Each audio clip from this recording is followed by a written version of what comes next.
Assalamualaikum warahmatullahi wabarakatuh. Perkenalkan, nama saya Syarif Hidayatullah dengan NIK 2122178. Di video kali ini saya akan menjelaskan tentang sifat dan keteguhan Rasul Ulul Azmi. Baik, kita masuk yang pertama, yaitu apa itu Ulul Azmi. Baik, Ulul Azmi berasal dari kata yaitu ulul dan azmi. Kata ulul berarti memiliki atau mempunyai, sedangkan azmi adalah tekad atau keteguhan yang kuat. Jadi secara istilah, ulul azmi adalah gelar yang diberikan kepada para rasul yang memiliki kedudukan tinggi dan istimewa. Mereka ketabahan dan kesabaran yang luar biasa dalam menyebarkan agama Allah Subhanahu wa Ta'ala. Gelar ini adalah gelar tertinggi dan istimewa di tingkat para nabi dan rasul. Baik, kita masuk yang kedua. Siapa-siapa aja sih nabi yang diberikan gelar ulul azmi itu? Baik, nabi yang diberikan gelar ulul azmi ada 5 nabi, yaitu yang pertama Nabi Nuh alaihi salam, yang kedua Nabi Ibrahim alaihissalam, yang ketiga Nabi Musa alaihissalam, yang keempat Nabi Isa alaihissalam, dan terakhir yaitu Nabi Muhammad sallallahu alaihi wasallam. Baik, kita masuk yang ketiga, yaitu sifat-sifat Rasul Ulul Azmi. Apa-apa aja sih sifat-sifat yang dimiliki oleh para Rasul Ulul Azmi itu? Kita masuk yang pertama, yaitu para Rasul Ulul Azmi itu memiliki atau mempunyai kesabaran yang kuat dan tinggi. Yang kedua, selalu memohon kepada Allah agar umatnya diberikan petunjuk dan tidak turun siksaan agar mereka bisa bertobat. Yang ketiga, para Rasul Ulul Azmi itu selalu berdoa kepada Allah agar umatnya diberikan petunjuk. Yang keempat, para rasul mendapatkan wahyu dari Allah Subhanahu wa Ta'ala. Yang terakhir, yang kelima, mendapatkan pengakuan dari Allah Subhanahu wa Ta'ala. Baik, kita masuk pada Rasul Ulul Azmi yang pertama, yaitu kisah Nabi Nuh alaihi salam. Nabi Nuh alaihi salam bertahun-tahun beliau berdakwah kepada keluarga, kerabat, kaumnya agar meninggalkan kemusyrikan dan menyembah Allah Subhanahu wa Ta'ala. Hanya sebagian kecil dari umatnya yang mau mengikutinya. Banyak dari umatnya yang meninggalkan ajaran Nabi Nuh alaihissalam dan menghinanya, termasuk istri dan anaknya, yang mana nama anaknya yang bernama Kan'an. Ketika mengetahui dakwahnya telah diingkari secara mutlak, Nabi Nuh alaihissalam berdoa kepada Allah Subhanahu wa Ta'ala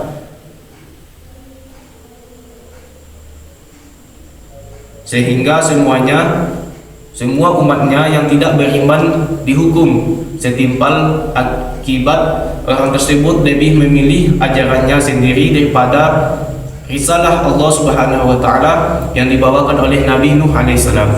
Dan Nabi Nuh alaihissalam juga memohon ampunan kepada Allah untuk dirinya, orang tuanya, dan orang-orang yang beriman.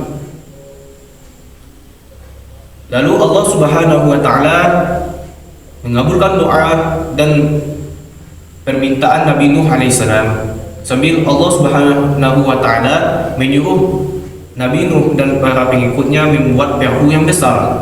Nabi Nuh dan para pengikutnya akhirnya membuat perahu besar, yang mana ketika orang-orang kafir melihat peristiwa tersebut, orang-orang kafir tersebut menuduh Nabi Nuh dan para pengikutnya adalah orang gila. Mereka berpikir, untuk apa membuat perahu besar di tanah yang tandus dan gersang? Setelah Nabi Nuh dan para pengikutnya selesai membuat perahu besar, Allah Subhanahu wa Ta'ala memberikan siksaan kepada kaum Nabi Nuh yang tidak mau beriman dengan siksaan, yaitu berupa banjir besar yang begitu dahsyat sehingga seluruh kaum Nabi Nuh alaihissalam yang durhaka tenggelam dalam banjir besar tersebut, termasuk putranya yang bernama Kan'an. Kecuali orang yang beriman dan mau mengikuti ajaran Nabi Nuh alaihissalam, mereka selamat atas izin Allah yang diberikan kepada Nabi Nuh, yaitu mukjizat, diperintahkannya untuk membuat kapal besar. Maka orang yang beriman pada saat itu selamat dari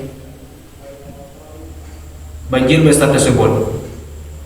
Selanjutnya yang kedua yaitu kisah Nabi Ibrahim alaihissalam. Nabi Ibrahim adalah seorang putra Azar bin Nahur. Beliau merupakan keturunan Nabi Nuh alaihissalam. Ayahnya bernama Azar, yaitu seorang pembuat patung berhala yang sering dijadikan sesembahan oleh masyarakat sekitar pada waktu itu. Nabi Ibrahim adalah salah satu rasul yang mendapatkan gelar ulul azmi karena kesabaran dan ketaatan yang tinggi kepada Allah Subhanahu wa taala. Nabi Ibrahim hidup di masa Raja Namrud, raja yang kejam, sewenang-wenang dalam kekuasaannya. Nabi Ibrahim selalu mengajar Raja Namrud dan rakyatnya untuk menyembah atau beribadah kepada Allah Subhanahu wa taala. Namun tidak ada yang mau dan mereka menentang ajaran tersebut. Singkat saja, pada suatu saat ketika Raja Namrud pergi ke suatu upacara, Nabi Ibrahim menghancurkan patung-patung berhala yang menjadi sesembahan Raja Namrud dan pengikutnya. Ketika Raja Namrud kembali ke kerajaannya dari upacara, beliau melihat patung-patung sebagai sesembahannya yang sudah hancur. Lalu beliau, Raja Namrud, memerintahkan pasukannya untuk mencari dan menangkap Nabi Ibrahim.